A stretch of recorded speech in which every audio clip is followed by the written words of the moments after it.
عرض کرتا ہوں جوان سب سے زیادہ ماشاءاللہ ہمارے درمیان میں موجود ہوتے ہیں. رسول خدا حضرت محمد مصطفیٰ صلی اللہ علیہ وآلہ وسلم اللہم صلی علی محمد رسول خدا اپنے ایک صحابی کو بیان فرماتے ہیں اپنے حدیث کے، دو چیزیں میرے جانے کے بعد امت سے بہت جلدی چلی جائیں گی، بہت تیزی سے چلی جائیں گی. کہا یا رسول اللہ کون سی چیزیں؟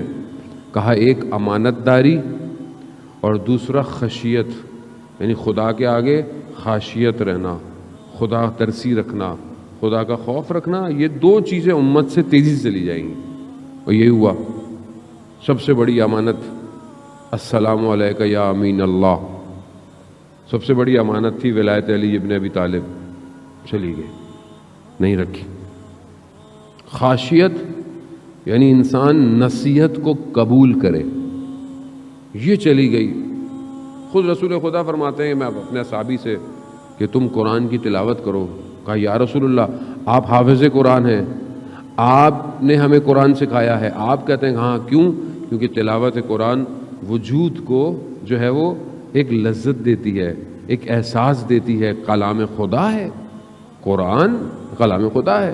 سننا بھی عبادت ہے، روایت ہے، سننا بھی عبادت ہے، پڑھنا تو عبادت ہے ہی، دیکھنا بھی عبادت ہے. اگر آپ قرآن کو کھول لیں اور صرف دیکھیں یہ بھی عبادت ہے. اب یہی رسول خدا نے فرمایا تھا کہ میں تمہارے درمیان دو چیزیں دے کے جا رہا ہوں، دو گران بار، ایک قرآن اور ایک اطرت اہل بیت. اب یہ دونوں چیزیں ہمارے پاس کتنی ہے؟ قرآن کی گفتگو آ گئی تو میں تھوڑا سا، اتنا تو حق بنتا ہے تھوڑا سا قرآن پہ گفتگو کر لوں، کیونکہ قرآن ہی تو ہے ایک ایسی چیز کہ جو معجزہ ہے جاویداں ہر وقت. دنیا کی سب سے اوتھینٹک بک ہے. دنیا کی ساری کتابوں میں کہیں نہ کہیں اوپر نیچے ہے، اس بک میں کچھ ایسا نہیں ہے. اوتھینٹک بک ہے.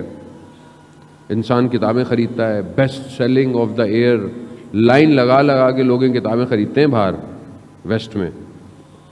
یہ ایسی کتاب ہے کہ جو کتنے شوق سے ہم خریدتے ہیں. کسی نے دے دی تو دے دی. ماں باپ بیٹی کو شادی میں دیتے ہیں، بس وہ بھی کوئی دے. آج کل تو پتہ نہیں کوئی دیتا بھی ہے کہ نہیں دیتا. عزیزان محترم، حضرت فاطمہ سلام اللہ علیہا، اللہم صلی علی محمد، بی بی ارشاد فرماتی ہیں مجھے اس دنیا میں تین چیزیں اچھی لگتی ہیں. بس میں یہ حدیث بیان کر کے آگے کی طرف بڑھوں گا، بس آپ کی توجہ کا طالب. بی بی فرماتی ہیں مجھے تین چیزیں اس دنیا میں اچھی لگتی ہیں.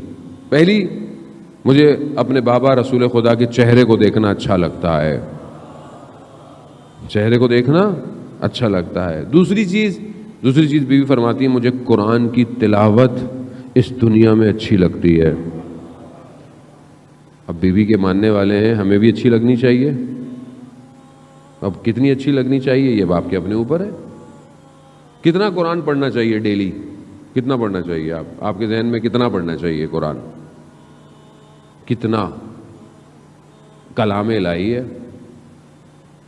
آیت اللہ غازی طباطبائی سے ان کے شاگرد نے پوچھا، رضوان اللہ تعالیٰ علیہ، پوچھا کہ ہم قرآن پڑھتے ہیں مگر لیکن جو پہلے بزرگ آپ کہتے ہیں قرآن پڑھتے تھے جب قرآن پڑھتے تھے تو پورا عالم ان کے آگے کھل جاتا تھا.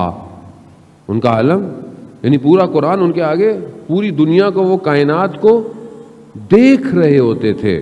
کائنات ان کے سامنے واضح ہوتی تھی، روشن ہو جاتی تھی. یہ کیسے ہوتا تھا؟ یہ کس طرح ہوتا ہے؟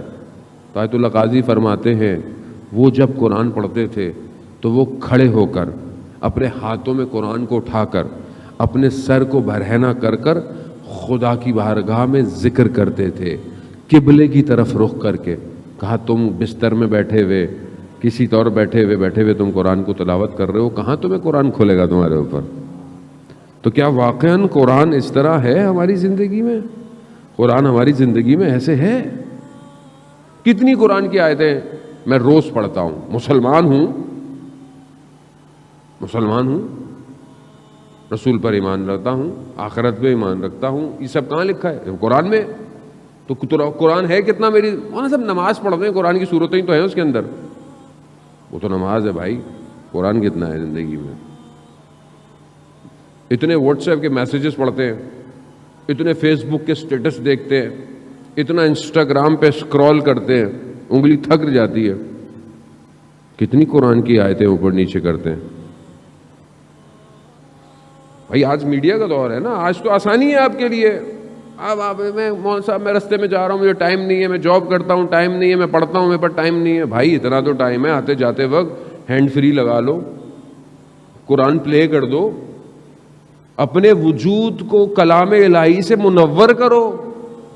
آنے والا وارث قرآن ہے، جب نور دیکھے گا تو ہی تو بلائے گا.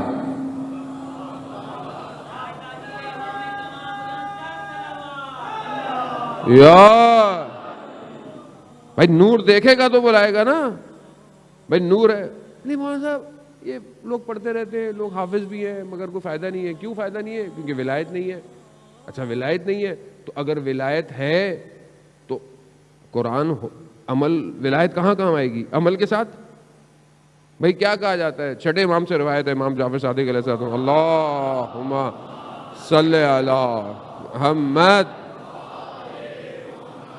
کوئی امام سوال، امام نے کہا کہ نماز، روزہ، حج، زکوٰۃ کوئی بھی چیز قبول نہیں ہے اگر ہماری ولایت نہیں ہے. قبول نہیں اگر ہماری ولایت نہیں ہے. تو اب بولے وہ مولانا صاحب قبول نہیں ہے، قبول نہیں ہے. بھائی عمل قبول نہیں ہے، اس کا مطلب ہے کہ عمل کا ہونا ضروری ہے. عمل ہو اور ولایت کے ساتھ ہو. اب یہ تھوڑی ہے کہ عمل نہیں ہے تو بس تم نکل جائیں گے. کہاں نکلو گے؟ کہاں جائیں گے؟ خدا کے لیے دنیا جہان کی کتابیں پڑھتے ہیں، ویسے وہ تو ہم بھی وہ بھی نہیں پڑھتے، نہ ہم ناول پڑھتے ہیں، نہ اب تو وہ کچھ بھی نہیں آتا جو پہلے پڑھا جاتا تھا.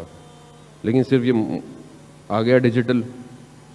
اللہ کی کتاب، اللہ کے قریب معززان محترم، آئمہ آئے اس لیے تھے خدا کے قریب کریں، اپنے قریب کے لیے نہیں آئے تھے. وہ ایک الگ بات ہے کہ وہ باب اللہ ہے، ان کے بغیر اللہ تک جا نہیں سکتے، خود نہیں کر سکتے. ہمارے لیے اللہ کافی، یہ نعرے لگے تھے مولا کائنات کے دور میں، ہمارے لیے اللہ کافی. کیا ہوا؟ نہیں ہو سکتا. بغیر ولی کے نہیں پہنچ سکتے. خود اللہ نے نظام ایسا بنایا ہے. قرآن کی تلاوت وجود کو منور کرتی ہے. روایت ہے جس گھر میں قرآن کی تلاوت ہوتی ہے وہ گھر ملائکہ کے لیے بالکل ویسے چمکتا ہے جیسے زمین والوں کے لیے رات کو تارے چمکتے ہیں. تو اگر آج چاہتے ہیں آپ کا گھر ملائکہ دیکھیں تو گھر جا کر قرآن کی تلاوت کیجئے گا.